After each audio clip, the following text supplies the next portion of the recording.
अगर उत्तर प्रदेश का मुसलमान झोली भर भर कर खैरात में वोट नहीं देता समाजवादी पार्टी को, तो अखिलेश अपने घर से मुंह नहीं दिखा सकते थे, निकल नहीं सकते थे। कभी आईने में अपना चेहरा देखो समाजवादी पार्टी के नेताओं। तुम्हारा अखिलेश, तुम्हारा भैया, जो तुम उसकी गुलामी कर रहे हो, तुम्हारा मुकद्दर सिर्फ दरी बिछाना है।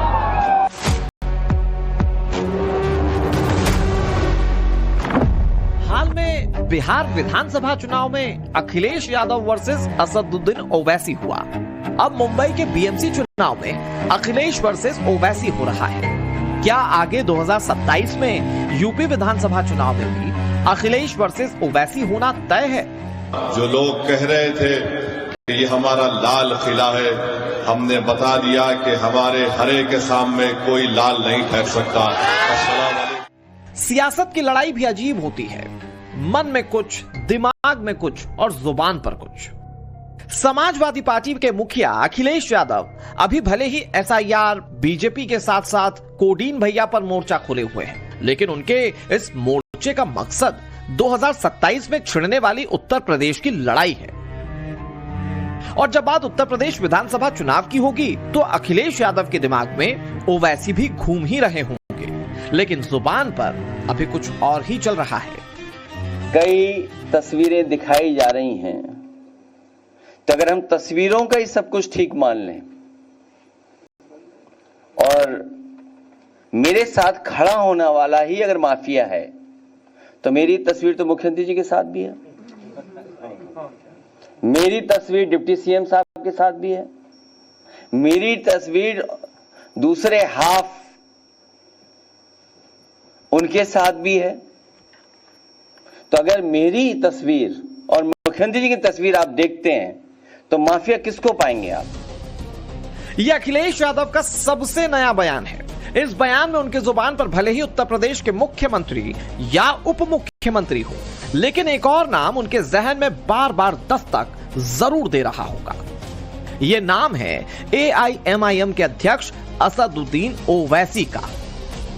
वही ओवैसी जो मुंबई बीएमसी के चुनाव में अखिलेश यादव के सबसे मजबूत गढ़ रहे मानखुर्द शिवाजी नगर में सेंधमारी के लिए पूरी ताकत के साथ लगे हुए हैं। ठीक वैसे ही जैसे बिहार में अखिलेश के सियासी सहयोगी और पारिवारिक रिश्तेदार तेजस्वी यादव के खिलाफ उन्होंने मोर्चा खोल रखा था, बिहार में भी ओवैसी की लड़ाई एनडीए और महागठबंधन के खिलाफ थी, लेकिन बार बार उनकी जुबान पर अखिलेश यादव का नाम आता रहा।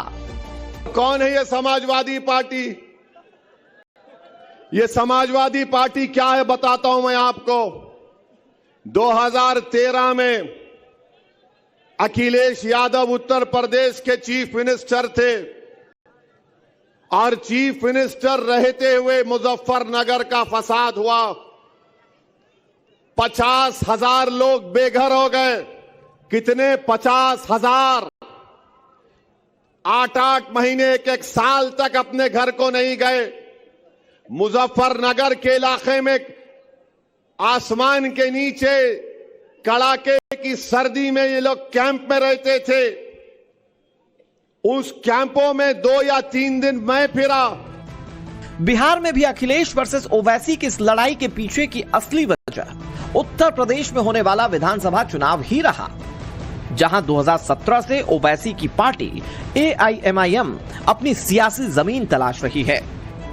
बिहार चुनाव में मिली जीत के बाद ओवैसी का कॉन्फिडेंस उत्तर प्रदेश के लिए भी हाई है। दीन, धर्म, ईमान, मुसलमान की बात कर ओवैसी उन सियासी दलों के लिए चुनौती खड़ी कर रहे हैं जिनकी राजनीति में मुस्लिम वोट बैंक का रोल बड़ा रहा है। इसीलिए उत्तर प्रदेश में इस बात की चर्चा जोरों पर है कि एक बार फिर ओवैसी का नाम अखिलेश यादव की बेचैनी बढ़ा रहा है। सवाल सिर्फ इतना नहीं है कि AIMIM सीटें कितनी जीतेगी, सवाल यह है कि ओवैसी किसका खेल बिगाड़ेंगे और किसका रास्ता आसान कर देंगे। क्योंकि बिहार विधानसभा चुनाव के नतीजों से मैसेज बहुत क्लियर मिला। जहां जहां ओवैसी मैदान में उतरे वहां लड़ाई सीधी नहीं रही बल्कि त्रिकोणीय हो गई। कि बहुत से लोग इस बात का इनको तकलीफ है और तनकीद कर रहे हैं कि असदुद्दीन ओवैसी दीन का सहारा लेता है। मैं लोगों से कहना चाह रहा हूं कि किसी शायर ने अच्छा कहा था कि जलाली बादशाही हो या जमहूरियत का तमाशा हो, जुदा हो दीन से सियासत तो रह जाती है चंगेजी।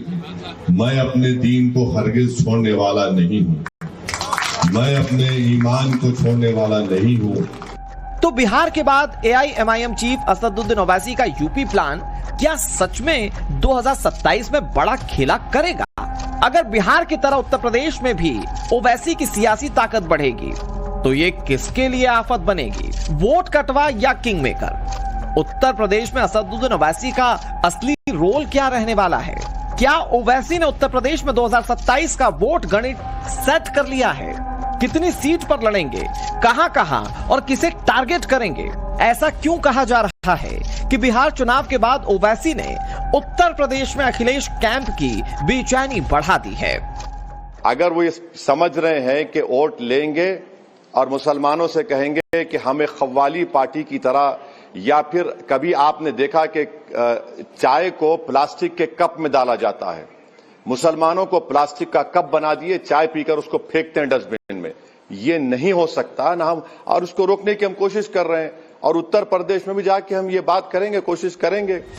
क्या 2027 के विधानसभा चुनाव में लड़ाई में नए समीकरण बनेंगे? क्या 2027 में अखिलेश यादव को उत्तर प्रदेश में योगी से पहले ओवैसी से लड़ना होगा? उत्तर प्रदेश में ओवैसी के फ्रंट में कितना करंट होगा? ओवैसी की एंट्री से किसे नफा और किसे नुकसान होगा? उत्तर प्रदेश में ओवैसी का मुसलमान प्रयोग किसका राजयोग बनाएगा? ये तमाम सवाल अब सियासी गलियारों में खुलकर पूछे जा रहे हैं, क्योंकि योगी आदित्यनाथ की लड़ाई हिंदुत्व और विकास के नैरेटिव पर है, लेकिन अखिलेश यादव की असली चुनौती पीडीए के बिखरते वोट हैं। ऐसे में ओवैसी उत्तर प्रदेश के चुनाव में मजबूती से उतरे तो अखिलेश यादव को दो फ्रंट पर लड़ना होगा, एक बीजेपी से, दूसरा एआईएमआईएम से।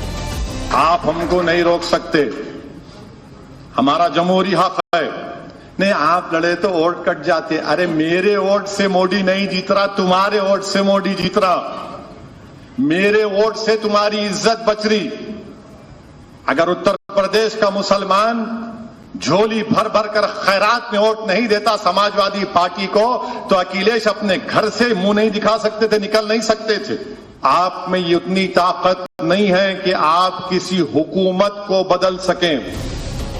तो क्या ओवैसी अखिलेश के पीडीए में ए यानी कि अल्पसंख्यक वोटों में सेंध लगाकर टेस्टेड और ओके रहे एमवाई फॉर्मूले को फेल कर देंगे? अगर ऐसा हुआ, यानी कि पीडीए में से ए अलग हो गया, या ये कहें कि बरसों से एमवाई में से एम को अलग करने में ओवैसी कामयाब रहे, तो सबसे ज्यादा नुकसान अखिलेश यादव का ही होगा।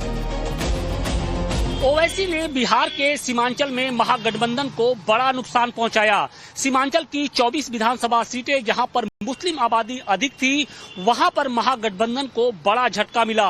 और इन सब के बीच में उत्तर प्रदेश, जहां एसआईआर को लेकर सियासी संग्राम मचा हुआ है, वहां पर ओवैसी बिहार की 5 सभा सीटों पर जो जीत मिली है, उससे गदगद होकर एक बड़े प्लान की तैयारी में जुटे हैं, एक बड़ा खेला करने वाले हैं।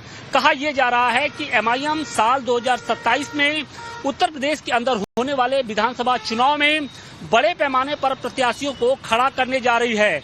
तो सवाल यह है कि ओवैसी के प्लान से क्या अखिलेश यादव के पीडीए को बड़ा नुकसान पहुंचेगा?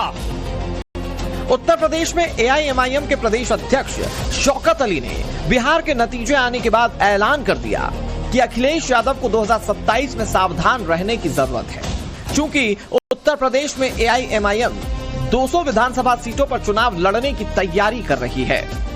उत्तर प्रदेश में ओवैसी के 200 सीटों पर चुनाव लड़ने का मतलब बिल्कुल साफ कि ज्यादा से ज्यादा मुस्लिम उम्मीदवारों पर वो दाव आजमाएंगे। ऐसे में अगर ओवैसी मुस्लिम वोटर्स को अपने पाले में लाने में कामयाब हो गए, तो एक तरफ जहां बीजेपी को फायदा हो सकता है, तो वहीं अखिलेश यादव की समाजवादी पार्टी को नुकसान उठाना पड़ सकता है। ओवैसी के पार्टी के प्रवक्ता शादाब चौधरी को सुनिए, समझिए कि उत्तर प्रदेश में अभी से एआईएमआईएम की पार्टी कैसे अखिलेश के खिलाफ ग्राउंड तैयार करने में जुट गई है। क्या इस बार 20% वाला मुख्यमंत्री बनेगा क्या वो घोषणा करेंगे इस बात की? क्योंकि अगर 7% वाला मुख्यमंत्री बन सकता है तो क्या 20% वाला नहीं बन सकता? अब अब्दुल दरी नहीं बिछाएगा, अपने लिए कुर्सी लगाएगा और उस कुर्सी पे गर्व से बैठेगा। अगर एक कुर्सी हो अखिलेश जी की लगती है तो लगे, लेकिन एक कुर्सी अब बैरिस्टर ओवैसी साहब की भी लगानी पड़ेगी। बिहार के सीमांचल में मिली जीत ने ओवैसी की रणनीति को नई धार दे दी है। बिहार विधानसभा चुनाव में ओवैसी की सक्रियता और नतीजों ने क्रिस्टल क्लियर कर दिया कि मुस्लिम वोटों का बंटवारा विपक्ष के लिए कितना हानिकारक है। पूर्वी बिहार के सीमांचल में एआईएमआईएम के बम्पर उछाल ने मुस्लिम बाहुल सीटों पर महागठबंधन के उम्मीदवारों को पटखनी दे दी है और मुस्लिम वोट में हुए बंटवारे का फायदा सीधे एनडीए को मिला है। चुनाव विश्लेषण से पता चलता है कि एमआईएम ने बिहार में 25 सीटों पर उम्मीदवार उतारे, जिनमें से अधिकतर जो सीटें थी वो सीमांचल की थी। ओवैसी की पार्टी ने जिन सीटों पर बढ़त बनाई या फिर जीत हासिल की, उनमें से अधिकांश वो सीटें थी जहां पर मुस्लिम आबादी 40% से अधिक थी। ऐसे मामलों में एमआईएम ने सबसे अधिक महागठबंधन के प्रत्याशियों को ही हराने का काम किया। तो सवाल इस बात का है कि क्या ओवैसी और उनकी पार्टी अखिलेश यादव के लिए भी उत्तर प्रदेश में एक बड़ी चुनौती साबित होने जा रही है, जिसकी काट अखिलेश यादव को खोजना अभी बाकी है। हालांकि उत्तर प्रदेश